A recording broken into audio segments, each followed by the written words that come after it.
We now turn our attention to single replacement or substitution reactions.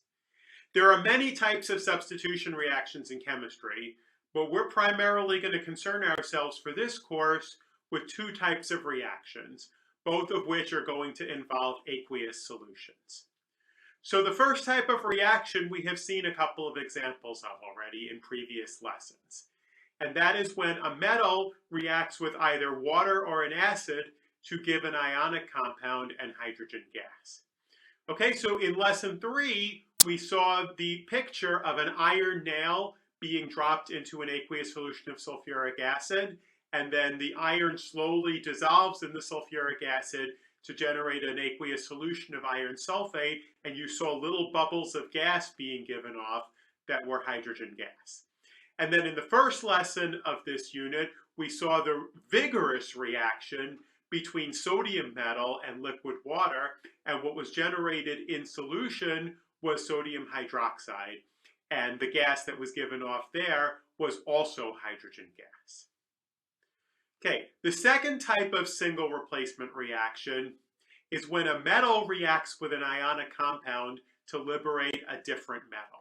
And the original metal, that which reacted, is actually incorporated into the new ionic compound that ends up in solution. So the first example I would like to look at of this type of reaction is the reaction of copper metal with silver nitrate. Okay, so depicted on the screen, on the left-hand side, looks like a beaker of plain water. It is a clear and colorless solution, but it is actually a solution of silver nitrate in water. Silver salts are not colored, and they are similarly not colored in solution. So if you take this beaker containing a solution of silver nitrate and you drop a copper wire into it and let it sit for a little while, then it starts to look like the beaker on the right side of the screen. And that is, the solution has started to turn blue. That's the characteristic blue color of copper 2 ions. And you are starting to see deposition of silver metal on the bottom of the beaker. Okay, so the reaction that is taking place here then is the formation of copper nitrate aqueous, which is blue, and silver metal.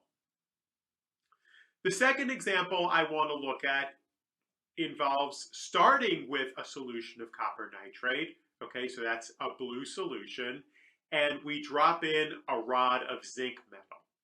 Now, after we wait a while for this reaction, it actually goes colorless. Okay, so you no longer see the blue color of the copper, but what you do see is copper deposited on the bottom of the beaker and also copper coating the zinc rod. So what's going on in this reaction is that the zinc solid is being converted into an aqueous solution of zinc nitrate, and the aqueous solution of copper nitrate is being converted into solid copper. Okay, so why do these last two reactions go in the direction they're indicated? Okay, why does the reaction of copper and zinc end up depositing copper? Why can't you get zinc metal out of a reaction of copper with zinc nitrate? And then going back to the first class of reactions, why does iron only react with aqueous sulfuric acid, but sodium reacts with pure water? The answer to these questions has to do with the concept of activity of metals. Okay, so here's a table from your textbook that lists a number of common metals in order of decreasing activity going from top to bottom. And the general trend here is that more active metals closer to the top on this table will react more readily in a single replacement reaction. Okay, so for example, what's given here are the reactions with water or with acids. So sodium is up in the top part of this table, and it will react directly, even with cold water, to liberate hydrogen gas. Whereas iron, which is down near the middle of this table, will only react with water at very elevated temperatures, almost to boiling, but it will react with acid at room temperature to produce hydrogen gas. Okay, the metals that are even further down than iron will not react with water unless acid is present, and then the ones down at the bottom will not even react with water. Okay, so looking at the metals that we have seen in the previous examples and their place on this table, you can see that zinc is higher up on the table than copper is, so therefore we say that zinc is more active than copper, whereas copper is higher up on the table than silver, so copper is more active than silver.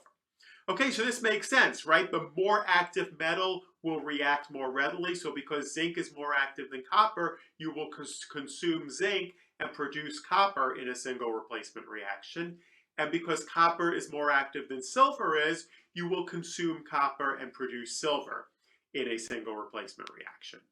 And similarly, because sodium is more active than iron is, it will react with water in the absence of acid, whereas iron, in order to react at room temperature, requires the presence of acid to liberate hydrogen gas. Okay, so something else you might notice is that the metals that are least reactive are the ones that humanity has developed for making coins or jewelry. Okay, so silver, okay, we make jewelry, we make coins, we actually make dinnerware, or used to make dinnerware out of silver. It's way, way down. It's the least reactive metal on this list. And gold, which is also used for these purposes, is not on this list at all. Now, silver is not completely unreactive. As you know, silver does tarnish over time. Gold actually is, under all of these conditions, completely unreactive. So the final thing I want to address in this lesson is, can we predict how active a metal will be based on where it is located on the periodic table? Okay, so here's our periodic table from Unit 1. And if you look at the top 6 metals on your activity series, lithium, potassium, barium, calcium, sodium, magnesium, they are all in groups 1 or 2 of the periodic table. So what we call the alkali metals or the alkaline earth metals. Okay, so those are the most active metals. Then what comes after magnesium is aluminum, which is in group 3A, if we use the A and B terminology for groups on the periodic table. And it's going to be less reactive than anything in 1 or 2A. Then we get to many of the rest of these are in what are called the transition metals. Okay, so the most active transition metals are the ones that are closer to the left of the transition metals. So on this list, we have chromium, manganese, and iron are among the more active transition metals, and you see that you're further to the left. And then you get, as you move right across the transition series, you then move to cobalt, nickel, copper, mercury, and silver, which are all in the last 4 columns of the transition series. Okay, the other ones that are particularly unreactive are also tin and lead, the ones that are on the bottom of group 14 of the periodic table. The one exception to the general trend is zinc. Okay, so if you look at where zinc is, it's in group 12 at the right-hand end of the transition metals. So you would expect it to be pretty unreactive, but zinc is actually more active than you would expect based on its placement in the periodic table. And that's because it actually behaves more like an alkaline earth metal than a transition metal. So again, if we go back to our A and B notation, the alkaline earth metals are group 2A, and then group 12, where zinc is also known as group 2B.